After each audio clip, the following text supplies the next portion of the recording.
Buenos días, tardes o dependiendo de la hora en que estén viendo este video. Como ya me conocen, mi nombre es Miranda y hoy día les voy a hablar sobre la hidrocefalia.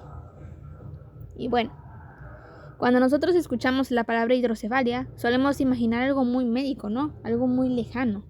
Quizás un término que le pertenece más a los hospitales que a las aulas. Sin embargo, cuando nosotros la miramos con atención, la hidrocefalia no solo nos habla del cuerpo, sino también del alma, de la mente, de la resiliencia y del valor que tiene cada persona ante los desafíos que la vida le presenta. Y desde la psicología y la inclusión, hablar de hidrocefalia significa mirar más allá del diagnóstico, ¿ok? Significa entender lo que vive una persona con esta condición, cómo se siente, qué necesita de su entorno y sobre todo cómo podemos hacer que el mundo no la limite, sino que más bien la comprenda y la acompañe. Ahora sí, ¿qué es la hidrocefalia? La hidrocefalia, como podemos ver aquí, es una condición neurológica que se caracteriza por una acumulación excesiva de líquido cefalorraquídeo que está dentro de los ventrículos cerebrales, que como podemos observar aquí son dos, que son el cerebro y la médula espinal. Y bueno, este líquido que normalmente fluye por el cerebro y la médula espinal cumple funciones muy importantes, pues protege el cerebro, transporta nutrientes e inclusive elimina desechos. Y cuando su circulación se bloquea o su absorción no ocurre correctamente, el líquido lo que hace es que se acumula y es lo que genera presión dentro del cráneo y afecta el funcionamiento del cerebro. Entonces esa presión puede alterar áreas que regulan el movimiento, la memoria, la percepción, la atención e inclusive las emociones. Y en otras palabras, pues no solamente se trata de una alteración física, ¿no? Sino de algo que toca la esencia del funcionamiento integral de la persona. Ahora, entre sus causas principales, que igual vamos a tocarlas un poco más en los tipos, pueden ser variadas y van a depender mucho del momento de la vida en que aparece. Como podemos ver aquí en bebés durante el embarazo, puede deberse a malformaciones del sistema nervioso, infecciones intrauterinas, hemorragias o problemas genéticos. En la infancia o adultez puede surgir ya tras una meningitis, un golpe muy fuerte en la cabeza, un tumor o inclusive una hemorragia cerebral. Y en adultos mayores existe una forma llamada hidrocefalia de presión normal, que como les digo, lo vamos a ver ahorita en los tipos, que se manifiesta con síntomas como pérdida de equilibrio, olvidos o incontinencia urinaria. Y bueno, cada una de esas causas tiene implicaciones distintas que ahora mismo vamos a tocar. Tipos de hidrocefalia. Como les mencionaba, más allá de ser un diagnóstico médico, este representa una condición que transforma la vida. Entonces, su impacto depende en gran medida del tipo de hidrocefalia, ya que cada uno tiene causas, manifestaciones, implicaciones y retos diferentes. Y como podemos ver aquí, tenemos la hidrocefalia congénita, que esta está presente desde el nacimiento o incluso detectada durante el embarazo. Pues la hidrocefalia congénita se debe a alteraciones que impiden el flujo o la absorción del líquido cefalorraquídeo en etapas muy tempranas del desarrollo. Y como podemos observar aquí, entre sus causas principales tenemos malformaciones del sistema nervioso central, como estenosis del acueducto de Sylvia, que este es el canal que conecta los ventrículos cerebrales, que se estrecha y es el que bloquea el paso del líquido cefalorraquídeo. También tenemos el síndrome de Dandy-Walker, que esta es una malformación del cerebelo y el cuarto ventrículo, que lo que provoca es la acumulación del mismo líquido. Asimismo, aquí podemos ver la malformación de Chiari tipo 2, y esta es una parte del cerebro que desciende hacia la médula espinal y es la que afecta a sí mismo también el flujo del líquido cefalorraquídeo. También se debe a alteraciones genéticas, especialmente en este tipo de mutaciones del gen que están ligadas al cromosoma X, que como podemos ver aquí es el L1CAM. También, como les mencionaba en un principio, infecciones intrauterinas o también hemorragias fetales o traumatismos durante el parto. Entre sus manifestaciones pues aparece el aumento normal del tamaño de la cabeza, fontaneras abultadas y suturadas separadas y también un retraso psicomotor, ¿no? Eso es muy evidente. Y esto cabe aclarar que sí tiene una prevalencia y un pronóstico, pues se estima que afecta a 1 de cada 1000 nacimientos a nivel mundial. Y en Latinoamérica, el acceso tardío a servicios de salud puede hacer que en muchos casos se diagnostiquen hasta después del nacimiento, lo que obviamente agrava las complicaciones. Ahora, tenemos lo que es la hidrocefalia adquirida, que esta aparece después del nacimiento en cualquier etapa de la vida como consecuencia de alguna lesión, alguna enfermedad o también algún evento que altere la dinámica del LSR o líquido cefalorraquídeo. Y bueno, como podemos observar aquí, algunas de sus causas principales son las infecciones del sistema nervioso central, como lo puede ser la meningitis, que genera inflamación y bloqueo de las vías de drenaje. También los traumatismos craneoencefálicos, que son muy comunes en accidentes o caídas graves. Tumores cerebrales o quistes, que son los que comprimen los ventrículos. También hemorragias cerebrales, que pueden ser subaracnoideas o intraventriculares. Y también complicaciones postquirúrgicas, que eso se puede implicar o tras un accidente cerebrovascular.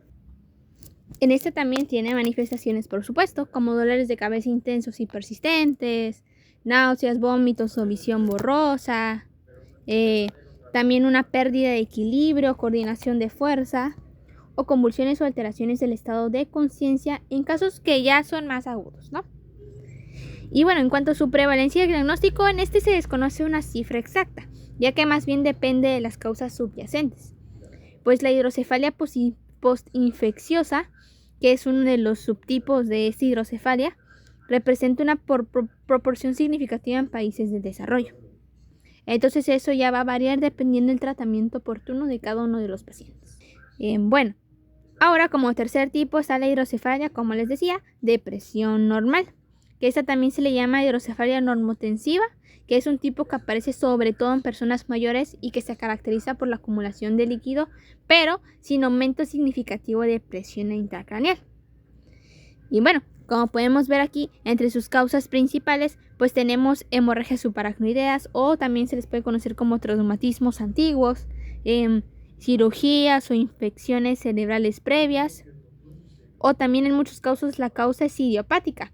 ¿Qué quiere decir eso? Que es una causa no identificable, o que hayan cambios degenerativos del envejecimiento que lo que hacen es que alteran la absorción del líquido cefalorraquídeo. Y bueno, en sus manifestaciones, estas se caracterizan por una triada clásica que se le llama Hakim y Adams, que son 3 puntos, que está la alteración de la marcha, que dan pasos cortos, lentos o que tienen sensación de estar pegados al suelo. También presentan deterioro cognitivo como problemas de memoria, de atención o lentitud mental. Y también incontinencia urinaria, que ya les había mencionado también, que es como una urgencia, una pérdida de control que va progresivamente.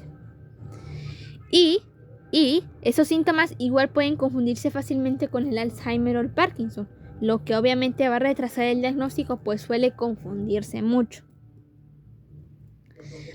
Y en cuanto a su prevalencia y pronóstico, afecta principalmente a adultos mayores de 60 años y se estima que del 5% al 10% de los casos diagnosticados como demencia podrían ser en realidad hidrocefalia de presión normal, ya que puede mejorar con tratamiento quirúrgico, porque como les digo, suele ser confundido con eso y es lo que retrasa la identificación de la hidrocefalia. Y bueno, ahora ya pasándonos con el diagnóstico, o más bien con el tratamiento y diagnóstico. El diagnóstico se confirma más bien con estudios de imagen como ecografías, tomografías o resonancias. Y el tratamiento más habitual es la colocación de una válvula o una derivación de shunt, que podemos ver en la imagen, que lo que permite es drenar el líquido hacia otra parte del cuerpo, generalmente el abdomen, donde puede ser más bien absorbido. Y ya en algunos casos pues se realiza una cirugía endoscópica, que es la que hace que se cree un nuevo canal para el paso del líquido, o sea, lo deriva a otro lado. Por eso mismo su nombre de derivación. Y bueno, aunque el tratamiento suele ser efectivo, las personas que viven con hidrocefalia requieren bastantes controles médicos periódicos, ¿ok? Tienen que ir seguidamente y en muchos casos también necesitan, obviamente, acompañamiento psicológico para adaptarse a los nuevos cambios físicos y emocionales que la condición conlleva. Ahora, lo que nos parece también muy, muy importante. el impacto psicológico y el papel de nosotros, los psicólogos. Y bueno, hasta aquí nosotros hemos hablado del cuerpo. Bueno, más bien yo he hablado del cuerpo, ¿verdad? Pero ¿qué ocurre en la mente y en el corazón de una persona con hidrocefalia? Vivir con esta condición va más allá de los procedimientos médicos, porque implica recorrer un camino emocional que muchas veces comienza desde los primeros años de vida. Pues la niñez de alguien con hidrocefalia puede estar marcada por visitas frecuentes al hospital, cirugías repetidas, evaluaciones médicas y la sensación de ser observado o comparado. Y cada experiencia deja huellas emocionales, no solamente físicas, ¿ok? Sino también en la percepción de uno mismo. Y a lo largo de este proceso la autoestima puede verse afectada, porque cuando un niño nota que su cuerpo, su ritmo de desarrollo no es igual al de otros, puede surgir una pregunta silenciosa pero profunda.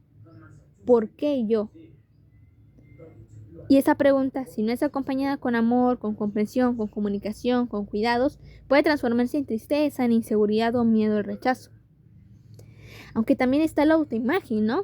Que no solo tiene que ver con cómo es que se ven físicamente, sino más bien por cómo se perciben como personas capaces o limitadas. Pues una cicatriz visible, una válvula o una torpeza motora puede parecer detalles para los demás, pero para quien los vive, pueden ser recordatorios constantes de su diferencia. Y durante la adolescencia esta diferencia puede hacerse todavía más difícil de sobrellevar. Ustedes ya conocen cómo son los adolescentes, fueron unos alguna vez. Y en esa etapa donde la aceptación social, la pertenencia y la apariencia física toman un papel central, cualquier señal de no encajar puede ser dolorosa para ellos. Y algunos adolescentes con hidrocefalia pueden experimentar vergüenza, aislamiento o retraimiento social. Pero otros, por el contrario, pueden desarrollar una gran sensibilidad y empatía hacia quienes también se sienten distintos. En la adultez, porque también es importante hablar de la adultez, no hay que olvidarnos de ellos, los retos ya cambian de forma, pero no desaparecen, ¿ok? Porque pueden aparecer preocupaciones relacionadas con la independencia, la vida laboral o las relaciones afectivas. Pues las posibles dificultades cognitivas, la fatiga o las barreras sociales, lo que pueden provocar es una frustración a las personas o el miedo al fracaso. Y sin embargo, cuando hay acompañamiento psicológico y un entorno empático, las personas con hidrocefalia descubren recursos internos que muchas veces ni siquiera sabía que tenían. Entonces, detrás de cada historia hay una lucha silenciosa, pero también una resiliencia admirable. Pues hay que aprender con el tiempo que el valor de su vida no se tiene que medir por la normalidad, sino por la capacidad de seguir adelante y de seguir aprendiendo. Bueno, ya regresando al tema de la inclusión y el entorno, la inclusión no se trata de dejar entrar a alguien a un espacio, ¿ok? No solo se trata de eso, sino más bien se trata de hacer que ese espacio esté preparado para recibirlo dignamente. Pues no basta con que una persona con hidrocefalia esté presente en el aula o en el trabajo, sino que la verdadera inclusión ocurre cuando esa persona participa activamente, aprende a su ritmo, recibe los apoyos que necesita y es valorada por lo que puede aportar, no señalada por lo que le cuesta.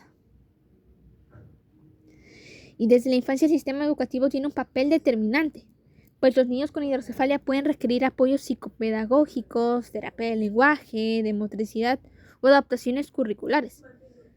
Pero más allá de los recursos técnicos, lo esencial es la actitud del entorno. Que los maestros comprendan, que los compañeros acompañen y que las familias puedan ayudarlos en su camino.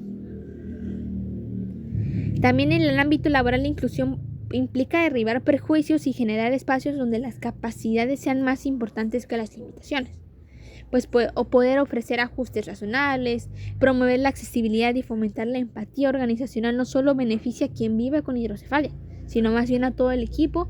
¿Por qué? Porque crea una cultura de respeto y de humanidad. Entonces, nosotros como futuros psicólogos, nuestro papel en este proceso es esencial. No somos cirujanos ni tampoco somos neurólogos, claro, pero tenemos la tarea profunda de acompañar de quien vive con esta condición.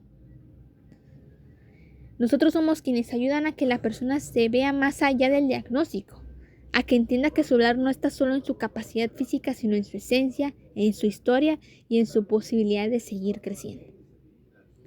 Entonces nuestro trabajo, como podemos ver aquí, implica fomentar la autoaceptación y el amor propio. ¿Por qué? Para que cada individuo reconozca que su identidad no está definida por una enfermedad. Asimismo, brindar orientación familiar, ya que ayudando a los padres a soltar culpas o aceptar procesos, ya que comprendan que no tienen un problema, sino más bien una oportunidad de aprender a amar desde otro lugar. Asimismo, y muy importante, promover entornos escolares y laborales inclusivos, sensibilizando docentes, sensibilizando compañeros y sensibilizando empleadores. También, acompañar el duelo de las expectativas, ¿ok? Porque muchas veces las familias o las propias personas deben aceptar una vida distinta a la imaginada y eso también puede doler. Entonces, lo que me enseñó y lo que espero que la hidrocefalia les enseñe a ustedes es que el cuerpo humano puede adaptarse, pero que la mente y el corazón pueden ser aún más fuertes. Entonces, hablar de hidrocefalia desde la psicología es hablar de humanidad, y es entender que todos, con o sin diagnóstico, necesitamos ser comprendidos, aceptados y acompañados para poder crecer. Y la persona con hidrocefalia no necesita lástima, sino más bien necesita oportunidades, empatía y respeto. Y como futuros psicólogos y agentes de inclusión, nuestro compromiso es abrir puertas, no cerrarlas, y mirar con potencial donde otros ven dificultad, y acompañar con paciencia desde donde otros se desesperan. Entonces la hidrocefalia nos invita a mirar el cerebro no solo como un órgano, sino como un símbolo de vida, de aprendizaje y de esperanza. Y sobre todo nos deja un recordatorio que vale repetir para cerrar esta exposición. No hay cerebro imperfecto cuando existe un corazón dispuesto a seguir aprendiendo.